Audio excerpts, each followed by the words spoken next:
Hey, everybody, welcome to Crossroads Community Church for this Sunday, May 24th, online style. Special welcome to visitors. Thanks for being with us today, checking us out online.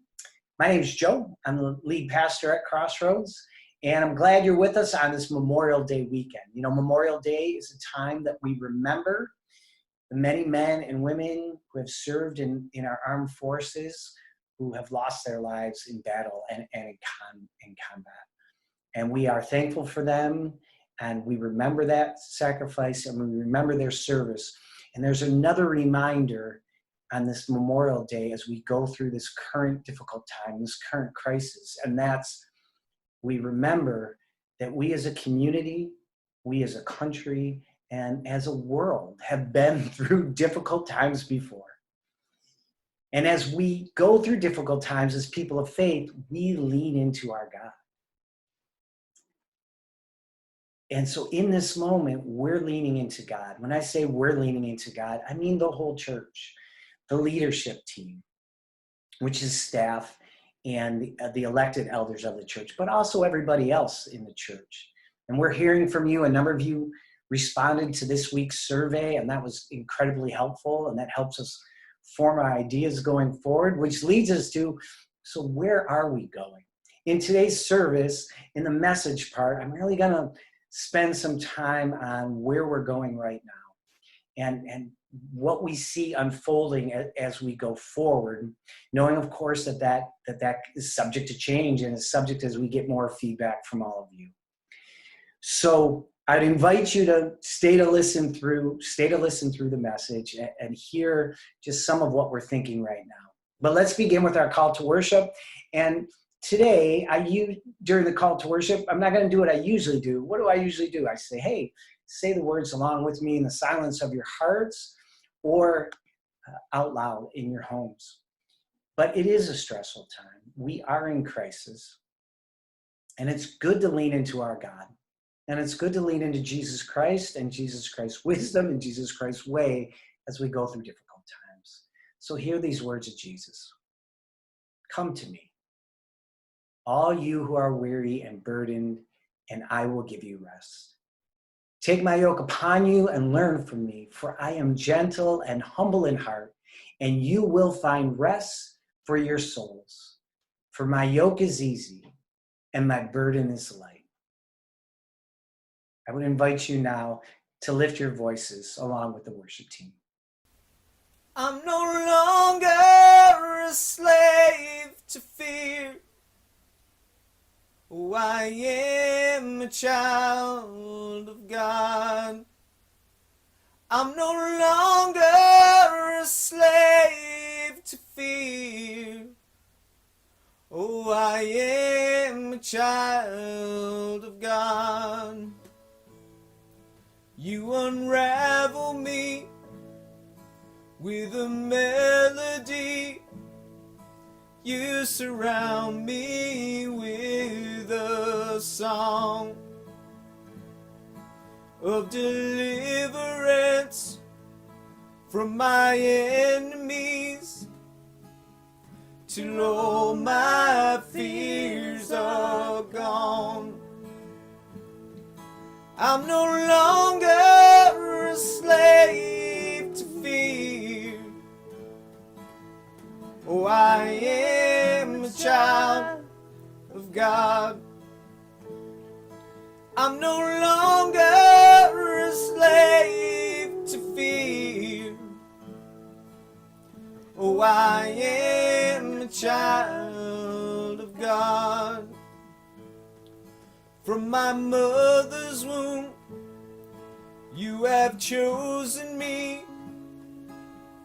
Your love has called my name. I've been born again to your family. Your blood flows through my veins. I'm no longer a slave to fear. Oh, I am a child of God. I'm no longer a slave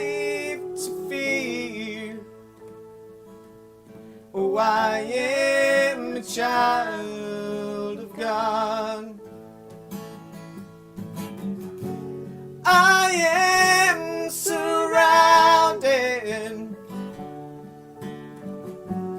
by the arms of the Father. I am surrounded by the songs of deliverance. We've been liberated from our bondage. We're the sons and the daughters. Let us sing our freedom. Let us sing our freedom.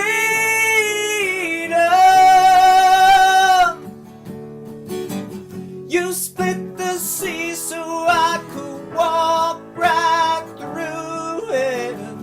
My fears are drowned in perfect love. You rescued me so I can stand and sing. But I am a child of God.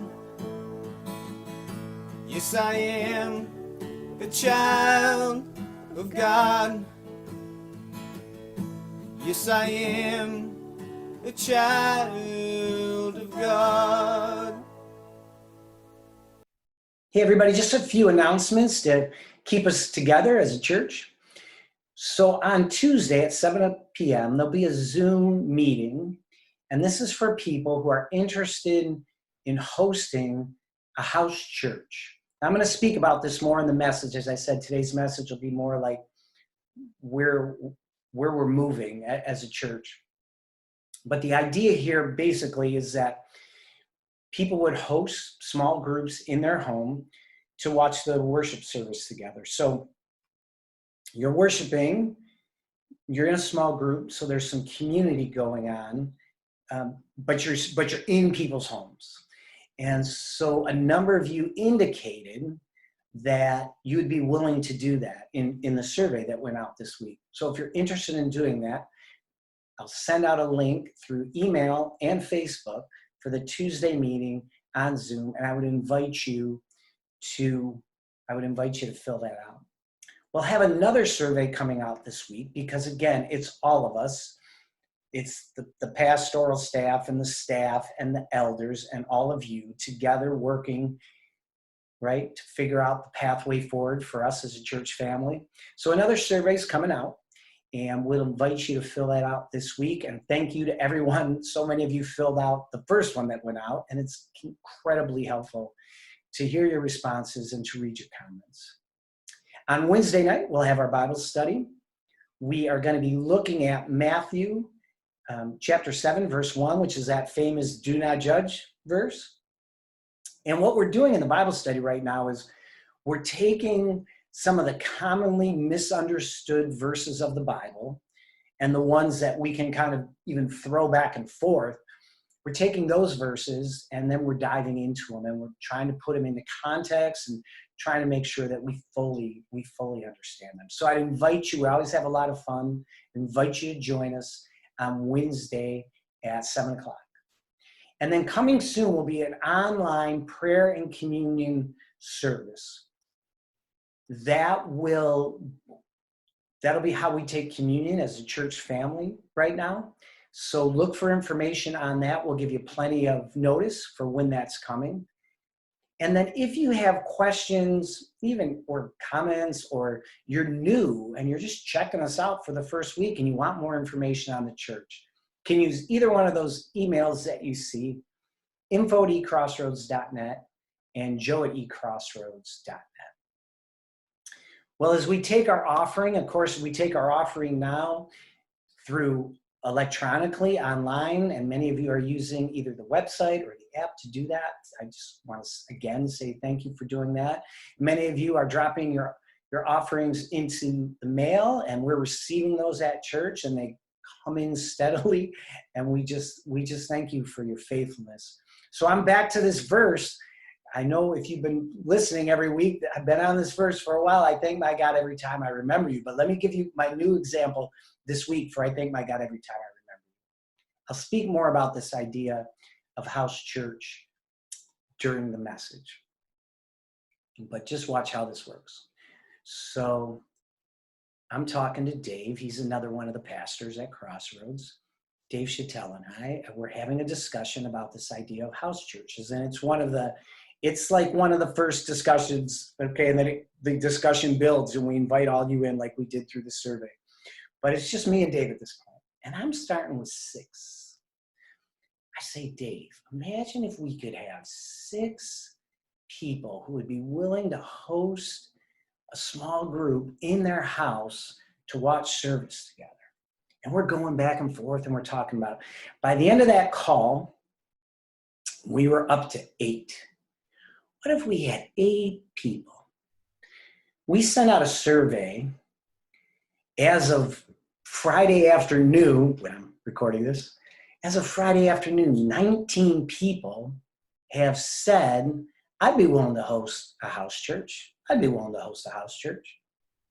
Now, maybe as we talk through it, some of those will have to drop off and they'll get more information. They won't be able to do it. That's fine. But I thank my God every time I remember you. 19 people raised their hand and said, yeah, we'd be willing to do that. That's amazing. And I say this a lot because it's true.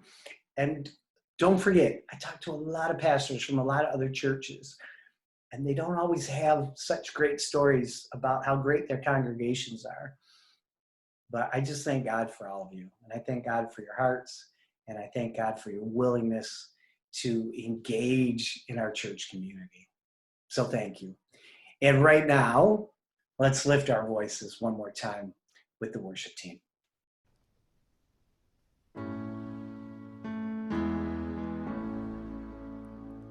Your only Son, no sin to hide, but you have sent him from your side to walk upon this guilty side and to become the Lamb of God.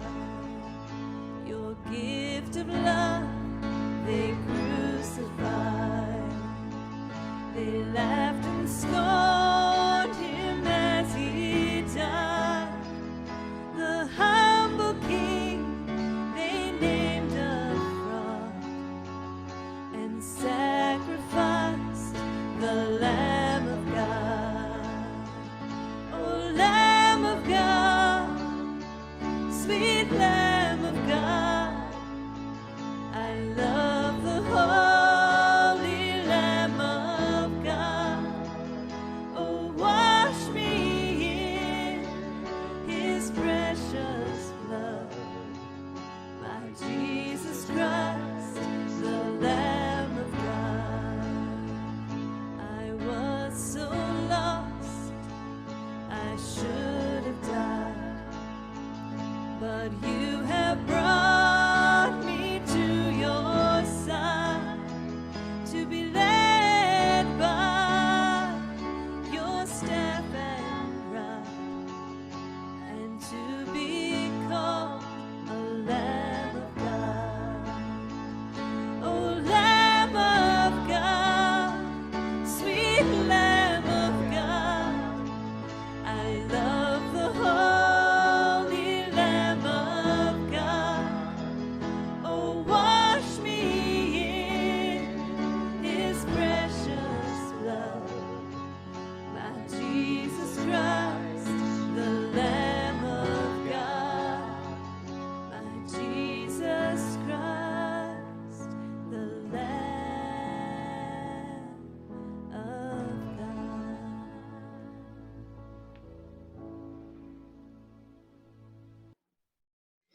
All right, it's Memorial Day weekend. I thought in honor of Memorial Day weekend, I give you a picture up north to get us started. And there it is. Sleeping Bear National Park. I mean, what do we do on Memorial Day weekends? We drive up north, we go to the local park for a picnic, or we get the barbecue out in our backyard. And that's this weekend. And that's where, we all want to be. A Sleeping Bear or some other, beautiful place. And some of us are in those beautiful places right now. But as I think about Sleeping Bear, Joanne, my wife, and I, the last time we were there was October, and it was gorgeous because it's always gorgeous. We live in such a beautiful state, and we are blessed to live in such a beautiful state. But when I go to Sleeping Bear, one of the things that amazes me, look at this picture, and look like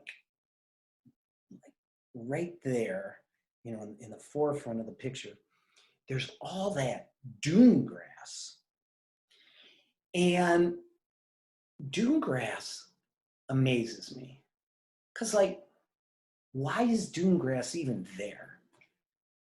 How is it even possible that dune grass lives?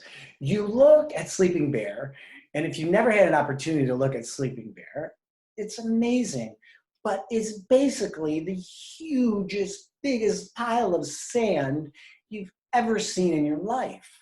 And there, as you see in the picture, there, this grass just grows.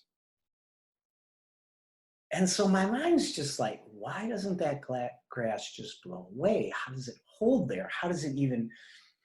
And so that grass is amazing. It just blows in the wind like you see in the picture and holds on. But if you look at the root system of that grass, it grows down very deep, way, way, way deeper than our lawns in our backyard or our front yard. It goes down very deep, and like the grass in our back and our front yard, right? The roots kind of grow together and intertwine with each other. So everybody's helping everybody out and holding each other in place. And that's even magnified with dune grass. And the church has always been like the dune grass. By that, I mean, it takes root and it grows no matter how difficult the environment. I mean, we have stories of the early church, the early church, in the first few decades after Jesus, and the church is just starting out, and they're in Rome, and they're facing persecution. And we have these stories of them worshiping in the catacombs. And we say, oh, that's what cute, the catacombs. Sounds like a mountain range out east. The catacombs are underground graveyards on the outskirts of the city. So they're basically going underground into caves and worshiping.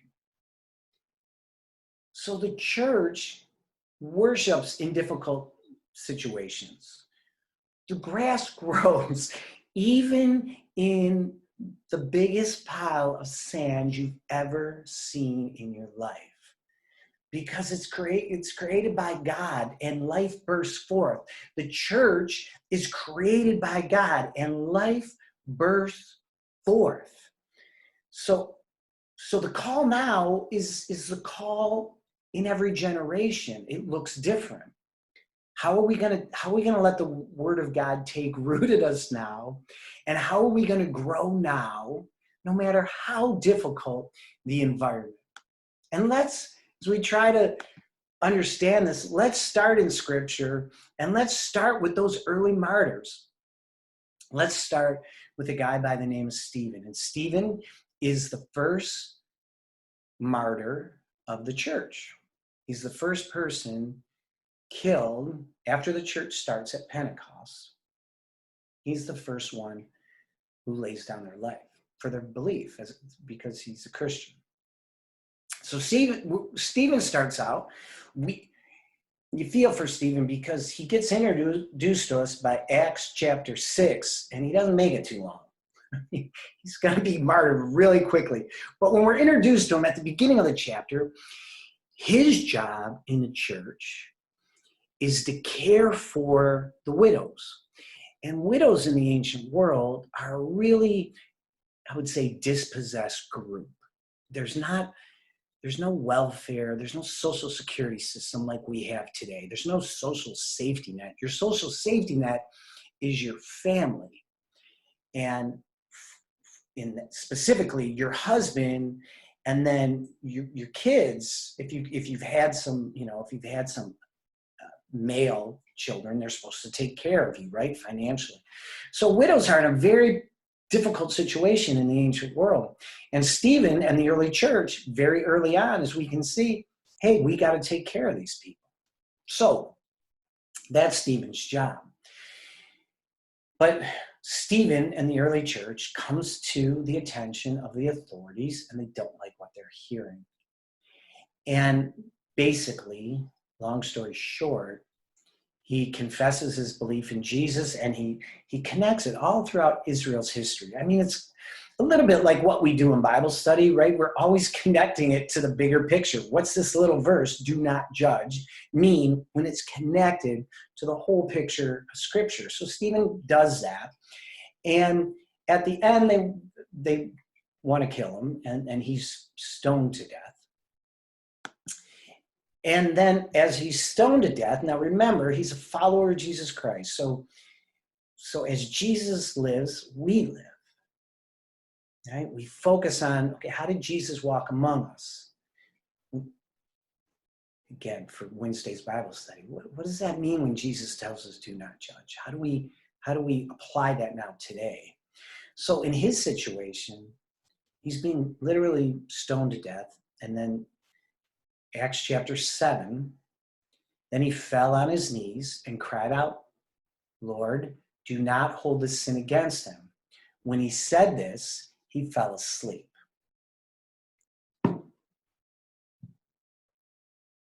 And then what happens? On that day, a great persecution broke out against the church in Jerusalem, and all except the apostles were scattered throughout Judea and Samaria. Godly men buried Stephen and mourned deeply for him. Now watch chapter 8, verse 4.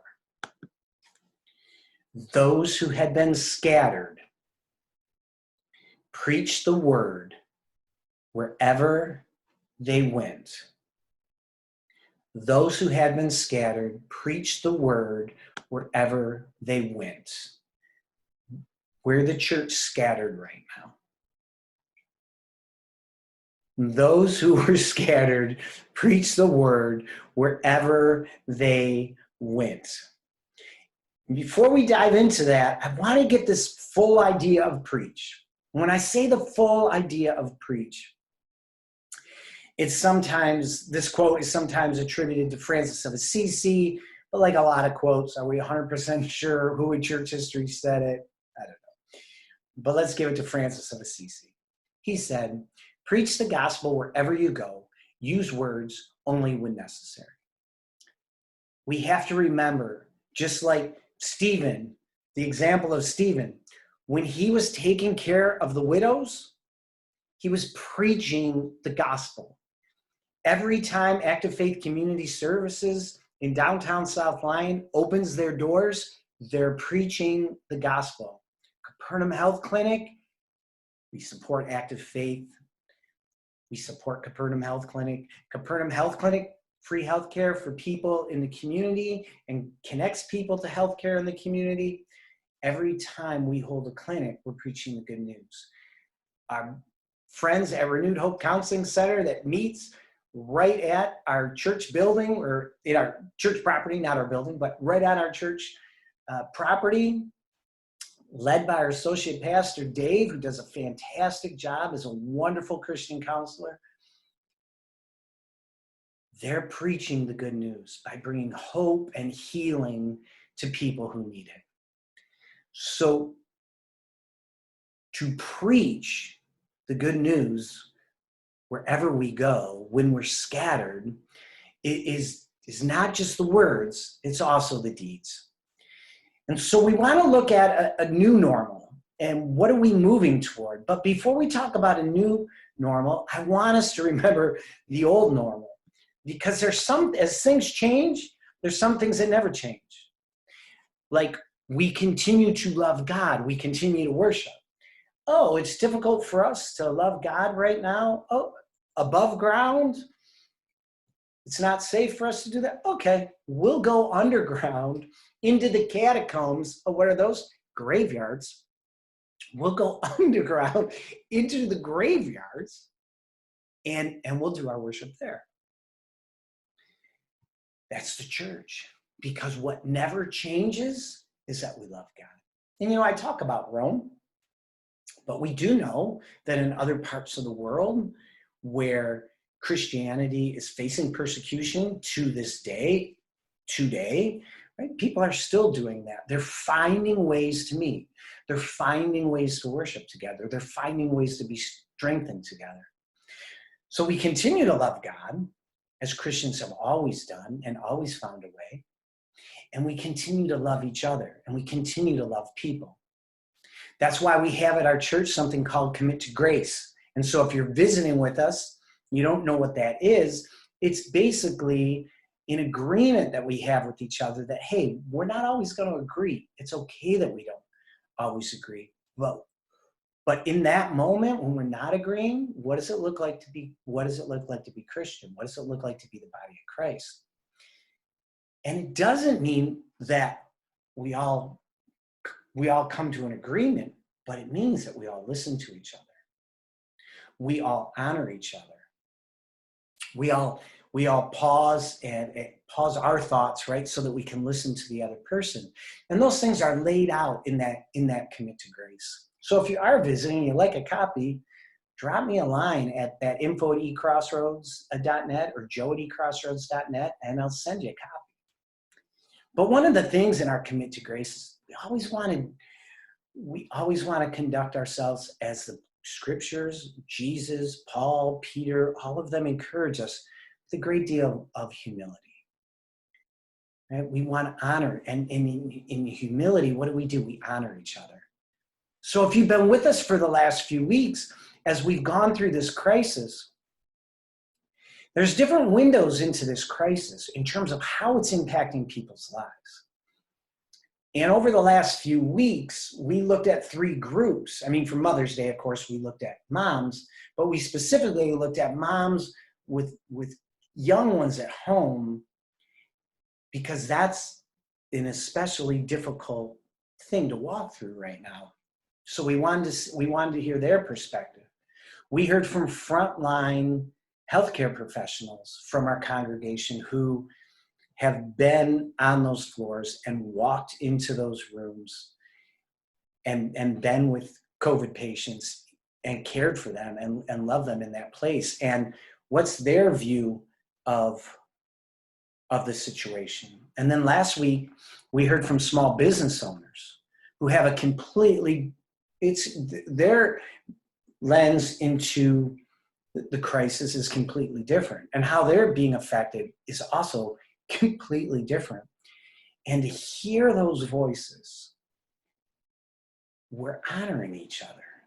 That's part of how we care for each other. So love God, love people, that doesn't change. Ever. That's who we are. That's the old normal. As we move toward the new normal, what might that look like? So we have three options. All right. We have online, which is what we're doing right now. I want to just pause there for a second. This is going to continue. The first time that we put out onto the internet a full worship service, by that I mean the welcome, the call to worship, the announcements, all the songs, and the message. So you got the whole thing, not just the 30-minute message. I know I said 30-minute message, and yes, I'm an optimist. And not just the message. So the first time we did that was the first weekend we were closed. Now, we're going to continue that, and it's not going anywhere. It's not going away.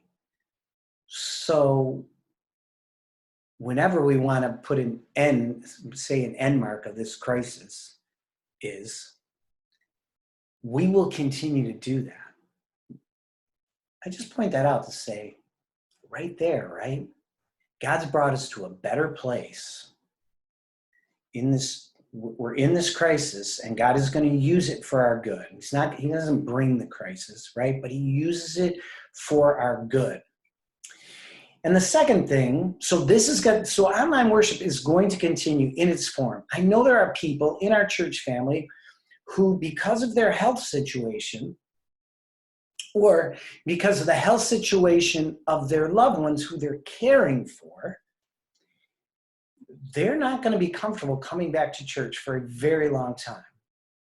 Like, there needs to be a vaccine level time, which we all know is minimally months. So that's going to continue for those people. And we don't want to leave those people behind, and we want those people to stay connected. So one way that you will be in the new normal is you will be able to connect online, and it will no longer just be the message. It will be the full service. That will continue. At some point, we will get back to live worship in our church building. I want to just say a couple of things about that. Number one, we are not ready to announce a date on that yet. The leadership team looks at, like, this week's survey. We'll look at next week's survey.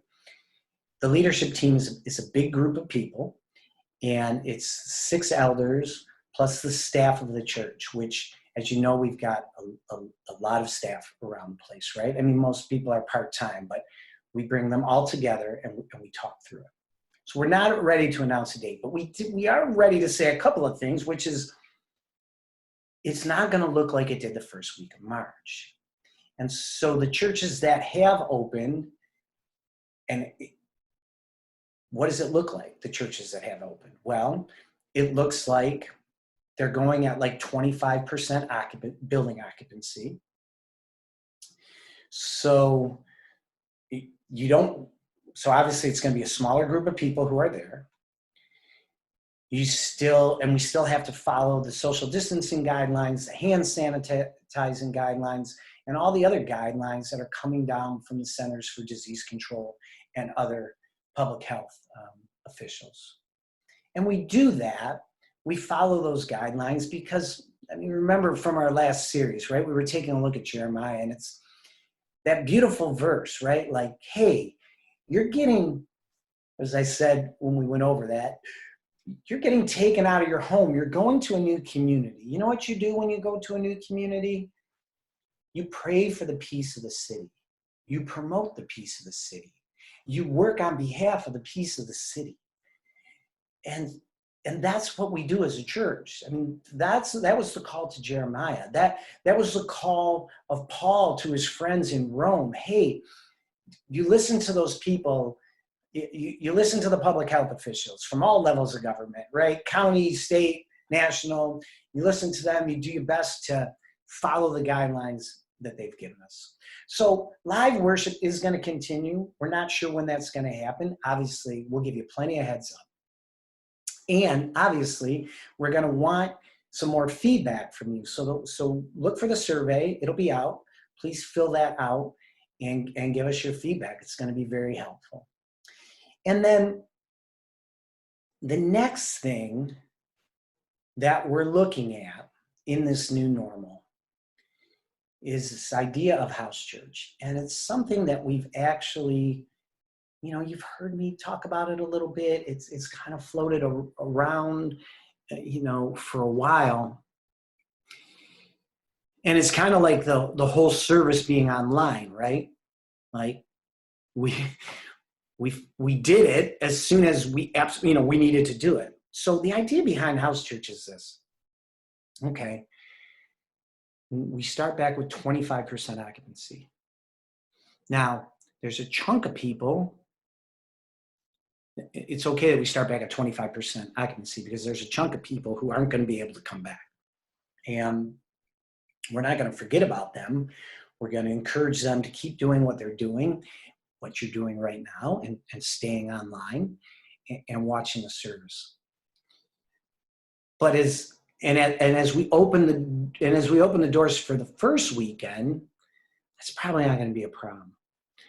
But as we get, 2 months or 3 months into this, suddenly we're going to need more space. And it does not make sense to build a bigger room until we get through the end of this. So this idea of house church is people are in community, but they're in community in smaller groups. I mean, the current guideline is 10. So you could have, let's go back to my admittedly wimpy initial proposal. If we could have 6 and then 19 of you say, I'd be willing to do that. Well, let's just go with our 6. And you've got 8 to 10 people, and it's people who have bigger basements or bigger family rooms or have a deck.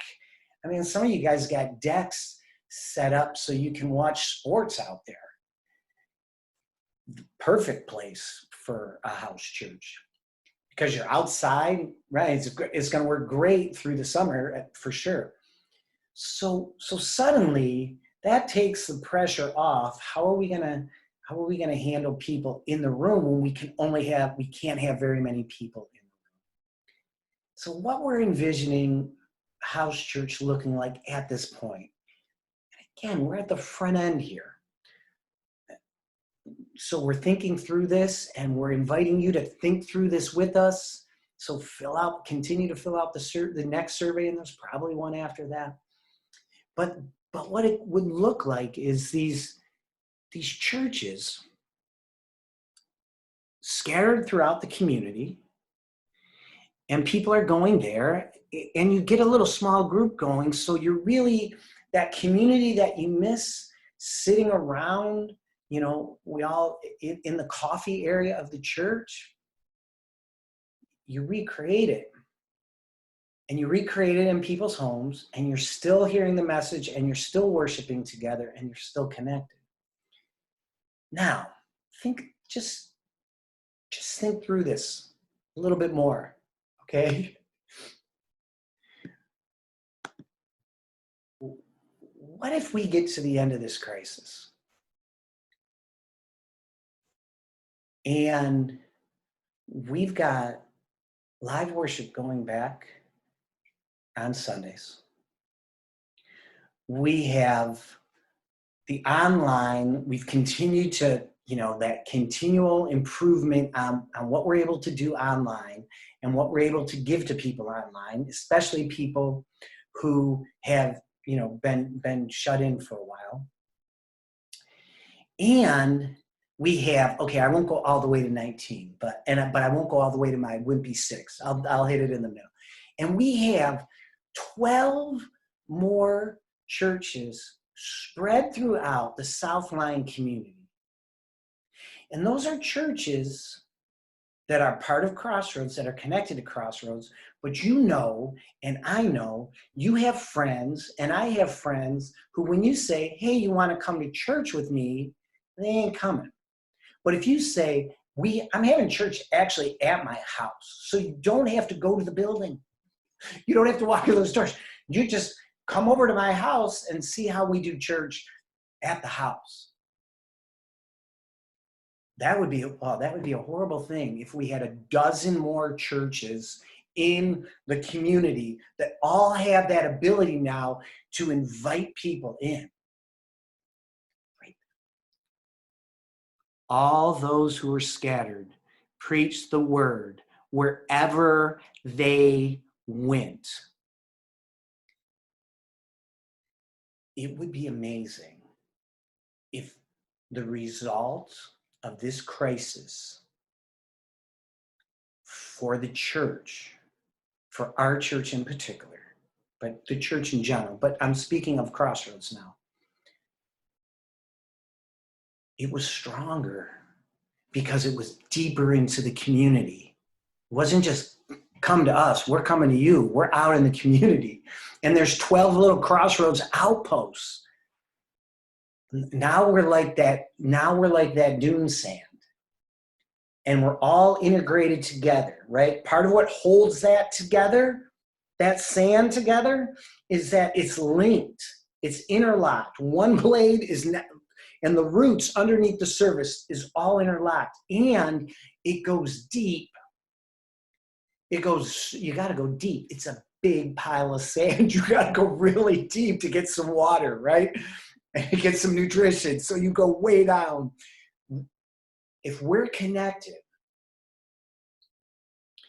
and we're going down deep into God and to God's love, and we're loving God and we're loving people, it's just going to make us stronger. It's just going to make us stronger as a church community. I hate that we're going through this right now. And I know people personally who have lost their lives. And my heart breaks. I know businesses that are really struggling right now. And my heart breaks. That's horrible. And as the church, we're gonna minister to those people, and we're gonna meet those needs. We're gonna love those people. We're gonna welcome them. And we're gonna mourn with those who are mourning, because that's what the church does. And at the same time, if those who are scattered, you and me, preach the word wherever they went and got the word deeper into the community, that's how the church grows. That's how the church grows through crisis. And we know that because that's how the church has always grown through crisis. So think and pray with me. And the call to faith, just like the call to worship was the verse, the call to faith is the verse. Those who have been scattered, preach the word wherever they went.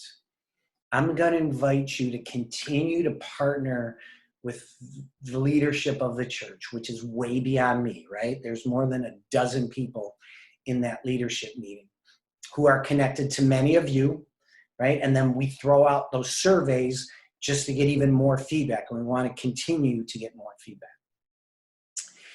So this last song, it's a song of worship. It's a new song, and it's called New Wine. And I'm not going to come back at the end of this with a little closing prayer. But Michaela, one of our 20-somethings,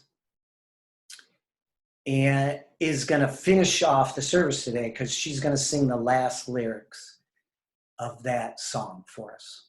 But I want to give you a little of the lyrics. And it's called New Wine, right? So in the crushing, in the pressing, you are making new wine. What's the new thing that God is going to do among us? And how is it going to strengthen us as a church and strengthen our witness? Because the call, you know what the call to the scattered is? Preach the word wherever we go. Will we be those people? I would invite you to once again lift your voices along with Michaela and Jen as they take us out at today's worship service. God bless you all. Have a great week.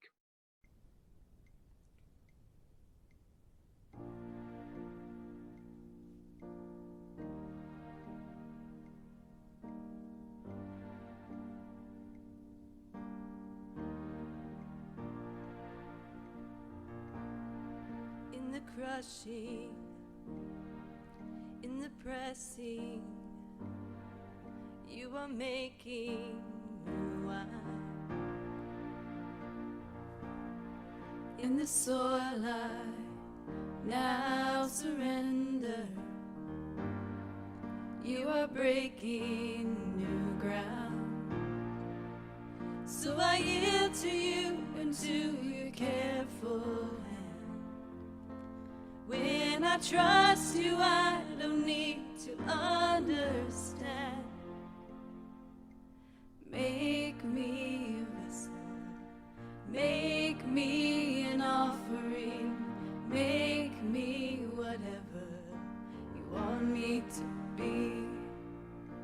came here with nothing, but all you have given me.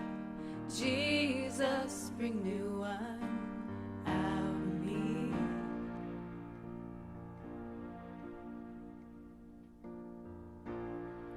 In the crushing, in the pressing, you are making new wine.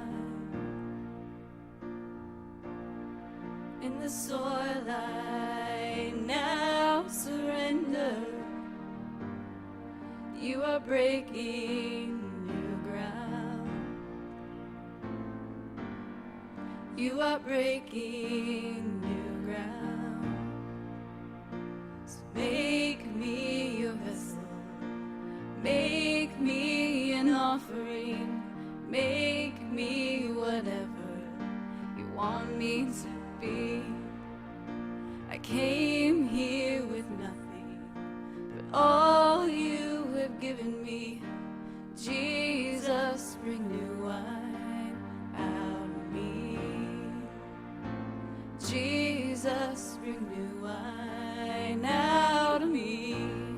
'Cause where there is new wine, there is new power, there is new freedom, and your kingdom is here. I lay down my old flames to carry your new fire today.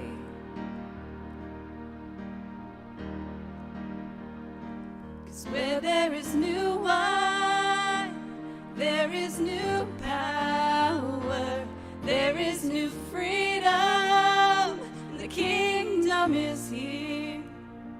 I lay down my old flames to carry your new fire today.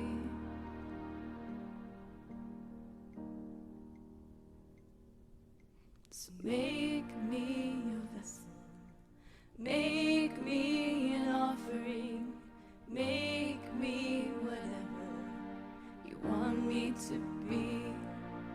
God, I came here with nothing, but all you have given me. Jesus, bring new wine out of me. Jesus, bring new wine out of me. Jesus, bring new wine.